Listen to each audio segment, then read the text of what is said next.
여러분, 에스라서는 역대하 36장 22절에서 23절 그 마지막 부분과 바로 이어지는 내용입니다.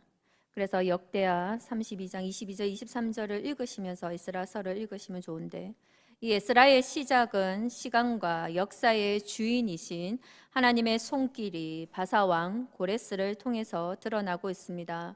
여러분, 사실 고레스는 독특한 인물입니다. 그는 소수 민족을 특별히 아끼고 사랑했던 왕이었습니다.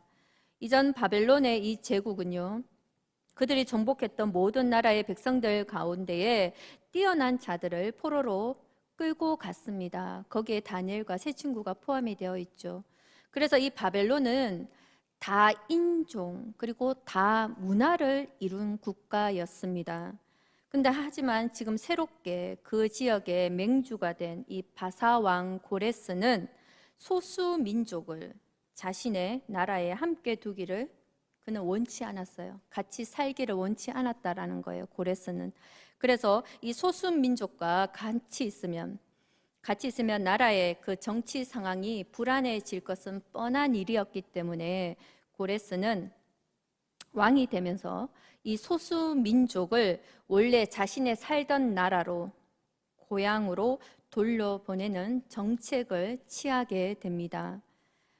그리고 이 고레스는 소수 민족의 문화와 언어와 그리고 이름을 존중해 주었던 신사적인 왕이었습니다. 그래서 고레스는 생각했습니다. 이 땅에 70년이나 살았던 유대인들, 이 유대인들에게 자신의 고향으로 돌아가라고 하면 과연 이들이 돌아갈까? 할아버지 때 포로로 잡혀왔다면 벌써 손자까지 생겨서 어느 정도는 이제 70년의 세월이 지났으니까 이 땅에 어느 정도는 적응을 하면서 정착을 했을 텐데, 고레스가 자신의 고향으로 돌아가라고 한다고 이 유대인들이 돌아갈까?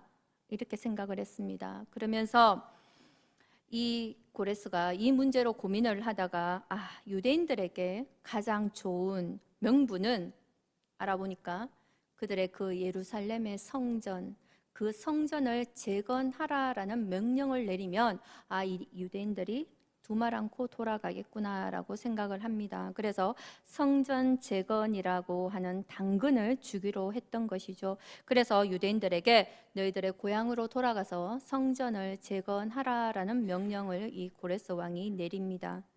이 성전을 재건하라라는 내용은요, 성경에 뿐만 아니라 실제의 역사 기록에도 남아 있는 내용입니다. 고레스 실린더라고 하는 고고학 유물이 있는데, 이 고레스 왕의 업적을 기록해 놓은 원통형의 기록물입니다. 근데 이 유물에 보면 고레스 왕이 그 노예 해방과 그리고 종교 자유를 허락했다라고 하는 역사적인 기록이 나와 있습니다. 근데 이러한 상황 속에서 오늘 주인공 바로 에스라는 2차 포로 기한 때에 돌아왔던 사람입니다. 에스라가 2차 포로 기한자들을 이끌고 예루살렘에 돌아왔을 때는 이미 앞서 고레스가 1차 포로 기한자들을 보냈던 그 포로 기한자들 중에 1차 포로 기한자의 중심은 누구 있었냐면 수룹바벳과 예수아입니다. 수룹바벳과 예수아의 그 지도자를 중심으로 많은 유대인들을 보냈는데, 이 1차 포로 기한자들의 그 제일 큰 목적은 바로 앞서 성전을 재건하는 것이 목적이었습니다. 그리고 2차의 에스라는 학자이면서 제사장이었습니다. 그러면서 레위인들을 중심으로 와서 말씀을 재건했고요. 3차의 때는 느헤미야가 옵니다. 느헤미야 때 와서 2차 때 1차에 만들어졌던 이 예루살렘의 성벽과 성문이 무너졌다라는 것을 듣고 불탔다라는 것을 듣고 다시 느헤미야가 재건을 하지요. 그래서 사실 이 유대인들이 1차, 2차, 3차에 거쳐서 예루살렘으로 돌아옵니다. 유대인들이 돌아오는데, 근데 이 첫 번째 포로에서 귀환한 사람들은 대단한 자부심을 가지고 있었죠. 앞서 이야기했듯이 바벨론 70년의 포로에서 해방이 되어서 수많은 난관과 그리고 어려움을 극복하고 그 예루살렘의 성전을 재건한 사람들입니다. 앞서 이 에스라 말씀을 읽어보면 여러 가지 어려움들이 있습니다. 그 성전을 제거하는 한데 중단하는 그리고 여러 가지 방해하는 일들이 있었지만 결국은 말씀에 읽어보면 성전은 완성이 되었고 그리고 기쁨이 충만한 성전 봉헌식 예배까지 드리게 됩니다. 이게 모두 1차 포로 기한 때에 일어났던 일입니다. 근데 이제 이 1차 기한 때가 지나가고 56년의 시간이 지났습니다. 그때 바로 이 에스라를 중심으로 2차 기한이 시작이 되는데 오늘 우리가 읽었던 본문이 바로 그 배경 가운데 있다라는 것입니다. 에스라도 예루살렘에 돌아왔을 때는 큰 기대감을 가지고 있었습니다. 1차 때 그 사람들이 예루살렘의 성전을 재건하였다라는 말을 듣고 너무나 큰 기대감을 가지고 돌아왔죠. 여러분, 앞서 제가 말씀드렸듯이 에스라는 제사장이며 학자이기에 바로 백성들에게 율법을 가르치고 지키게 하기 위해서 이스라엘이 하나님의 백성으로 온전히 서는 것을 돕기 위해서 돌아온 사람입니다. 그런 기대감을 가지고 온 이 에스라에게 청천벽력 같은 소리가 들려옵니다. 에스라 9장 2절에 보면 에스라 9장 2절의 말씀에 보면 그들의 딸을 맞이하여 아내와 며느리로 삼아 거룩한 자손이 그 지방 사람들과 서로 섞이게 하는데 반백들과 고관들이 이 죄에 더욱 으뜸이 되었다 하는지라. 하나님의 명령에도 불구하고 그들은 그 땅 주민들의 딸을 맞이하여서 아내와 며느리로 삼았다라는 것입니다. 여러분, 이것은 그냥 단순히 아내와 며느리로 삼았다는 것이 아니라 이것은 이들이 섬겼던 우상들을 받아들였다라는 거예요. 그러니까 하나님 앞에 가증한 일을 행했다라는 것이죠. 더 안타까운 건 말씀을 읽어보면 지도자들이 죄 짓는 일에 가장 앞장을 섰다라는 것입니다. 우리가 다 알듯이 이스라엘의 역사는 불순종의 역사입니다. 죄를 짓고 죄를 지으니 책망을 받고 또 하나님 앞에 회개하고 돌이키고 또다시 죄를 짓는 이러한 것이 끝도 없이 반복이 되는 것이 이스라엘의 역사였습니다.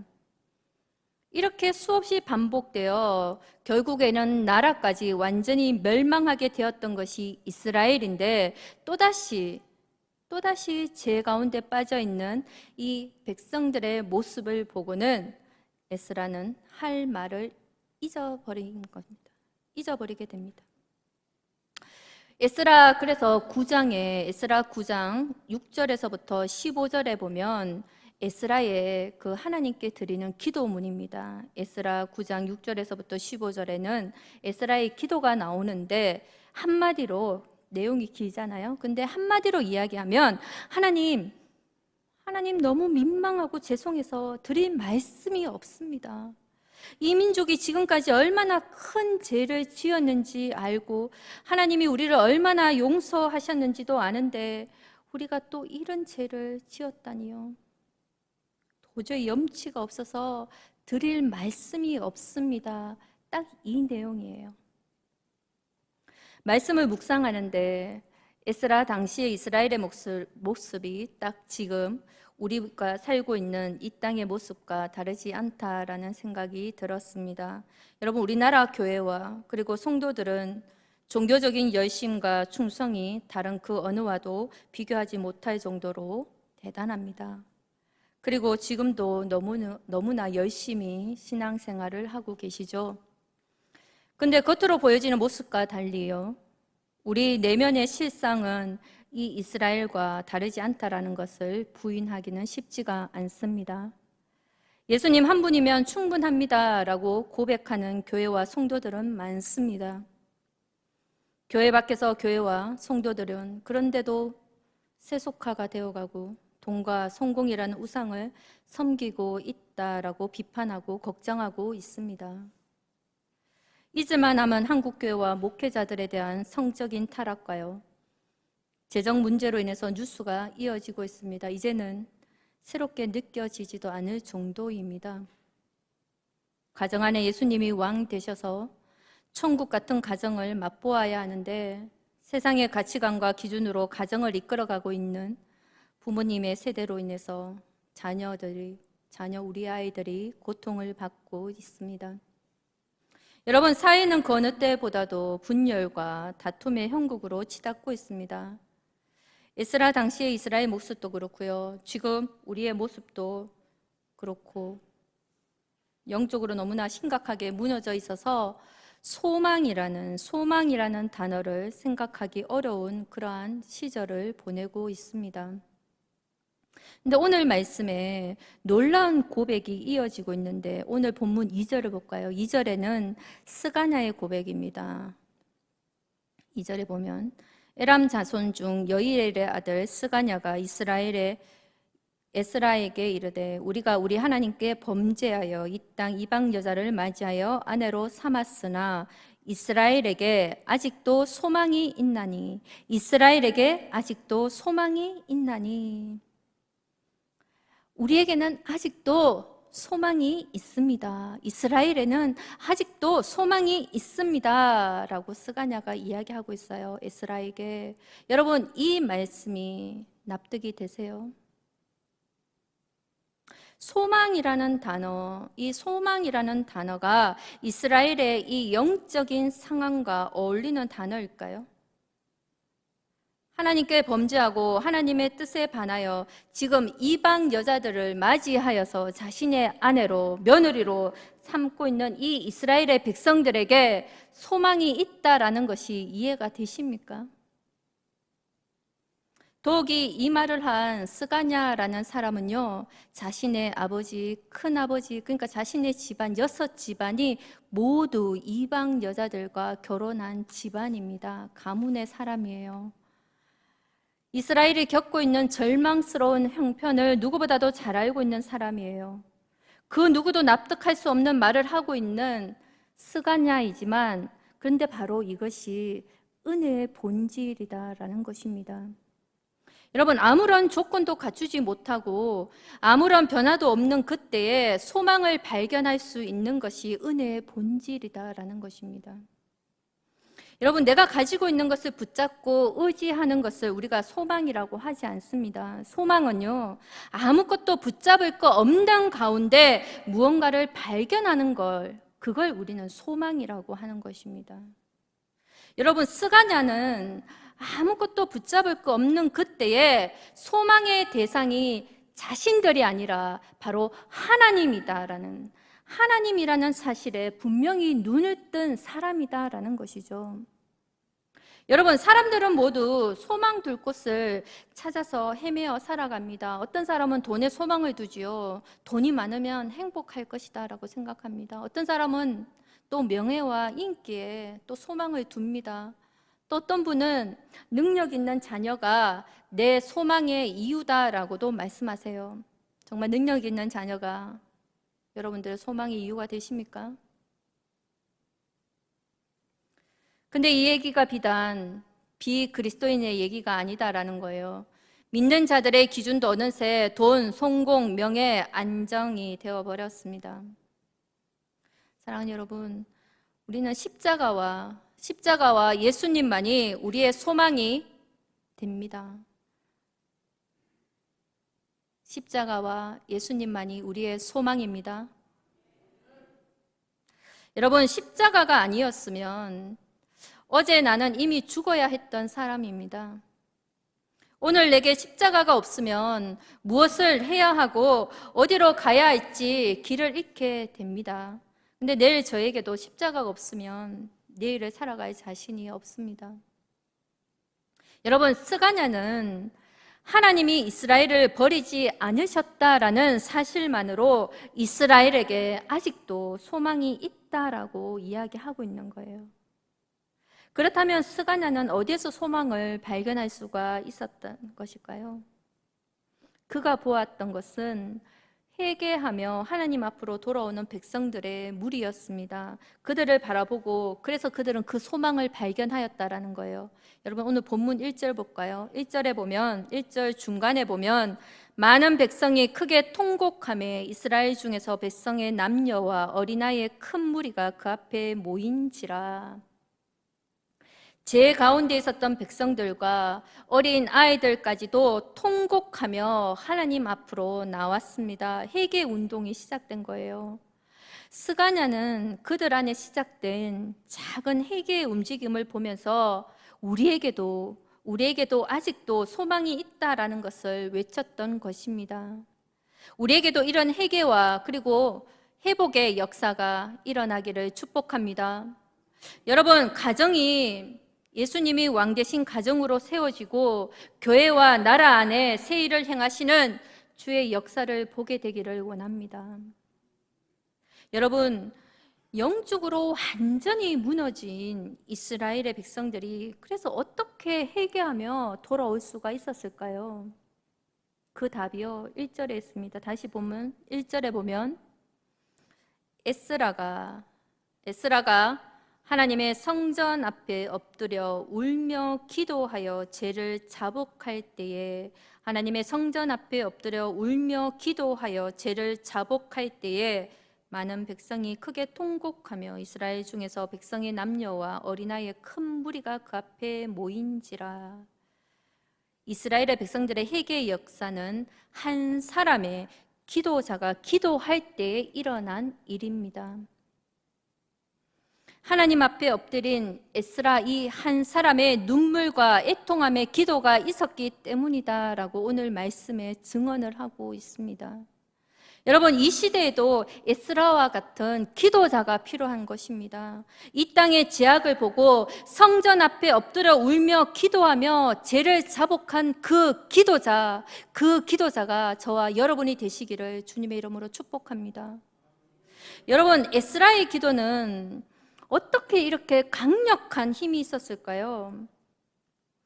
그가 어떤 모습으로 기도를 하였는지 말씀해 보면 에스라 9장 3절에 이렇게 나와 있습니다. 에스라 9장 3절에 보니까 내가 이 일을 듣고 속옷과 겉옷을 찢고 머리털과 수염을 뜯으며 기가 막혀 앉으니, 기가 막혀라고 되어 있습니다.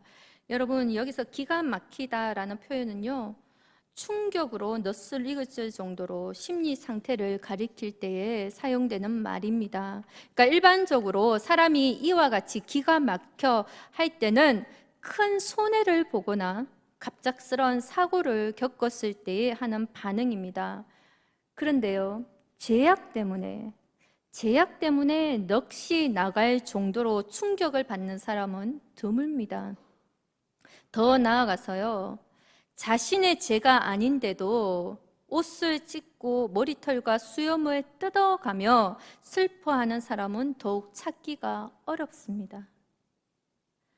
에스라의 이 기도의 태도만 놀라운 것이 아니라 그 에스라의 기도의 내용도 너무나 더 놀랍습니다. 그는 죄를 고백하고 회개하는 수준을 뛰어넘어서 민족의 죄를 나의 죄로 끌어안고 그리고 기도했던 사람이다라는 거예요. 에스라 9장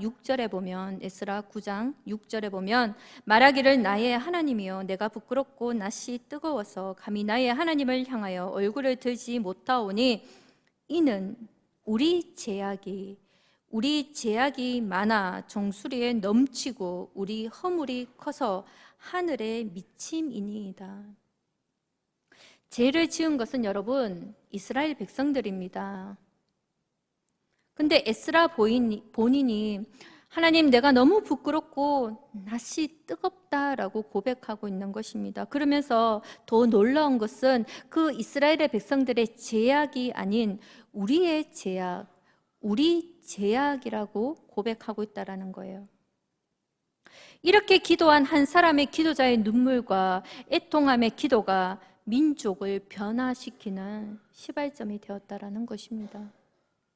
여러분, 지금도 기도의 역사는 계속되고 있습니다. 다른 사람의 죄를요, 나의 죄로 여기고 회개하며 기도하는 그 사람에게 주님의 은혜를 구하는 그 기도를 통해서 지금도 주님은 역사하고 계신다라는 것입니다. 여러분 역대하 7장 15절에서 16절의 말씀을 보면요, 역대하 7장 15절에서 16절에 보면 이제 이곳에서 하는 기도에 내가 눈을 들고 귀를 기울이리니 이는 내가 이미 이 성전을 택하고 거룩하게 하여 내 이름을 여기에 영원히 있게 하였음이라. 내 눈과 내 마음이 항상 여기에 있으리라. 회개가 일어나는 곳에는 반드시 기도의 회복이 있다라는 거예요. 하나님과의 무너진 관계가 회복되는 그곳에 다시 하나님은 귀를 기울이시고 하나님의 눈과 마음이 그곳을 향한다라고 말씀하고 계십니다. 여러분, 이제 주님과의 관계가 회복된 사람의 기도는 주님의 마음을 움직이는 기도가 된다라는 거예요. 여러분, 사람의 열심이 주님의 일을 감당하는 것은 아닙니다. 주님의 역사는 사람의 생각과 열심으로 이루어지는 것이 아니라 기도와 믿음의 순종으로 이루어지는 것입니다. 한국 교회 안에 사람의 계획과 열심으로 얼마나 많은 사역을 하였습니까? 그리고 그 사역을 위해서 연합을 해보려고 얼마나 노력을 하였습니까? 그런데 결과는 참담하리만큼 갈라지고 분열되고 교만함으로 무너지는 것을 지금 우리의 눈으로도 목도하고 있습니다. 이 영적인 세대는 여러분, 열심을 내는 자가 필요한 것이 아니라 정말 기도하는 자가 필요하다라는 것을 알아야 하는 것입니다. 여러분, 예전에 한 선교 단체에서 이런 구호가 있었는데, 사람이 일하면 사람이 일할 뿐이지만 사람이 기도하면 주님이 일하신다. 사람이 기도하면 주님이 일하신다. 여러분, 정말 그렇습니다. 하나님의 마음을 품고 기도하는 것만큼 더 강력한 믿음의 행동이 어디에 있을까요? 기도가 우리가 할 수 있는 가장 강력한 믿음의 행동이다라는 거예요. 여러분, 하나님의 일은 주님과 온전히 동행하고 그 마음으로 기도하는 한 사람의 기도를 통해서 이루어지는 것입니다. 여러분, 하나님은 왜 그토록 간절하게 기도자를 세우시기를 원하실까요?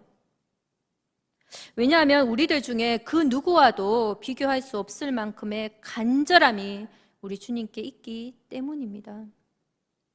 여러분, 한 사람의 기도자를 세워서 가정을 회복시키시고요, 한 사람의 기도자를 세워 나라를, 교회를 회복시키시고, 한 사람의 기도자를 세워 이 나라를 새롭게 하고자 하는 하나님의 간절함이 있기에 우리를 기도자로 세우시기를 우리 주님은 원하고 계신다라는 것입니다.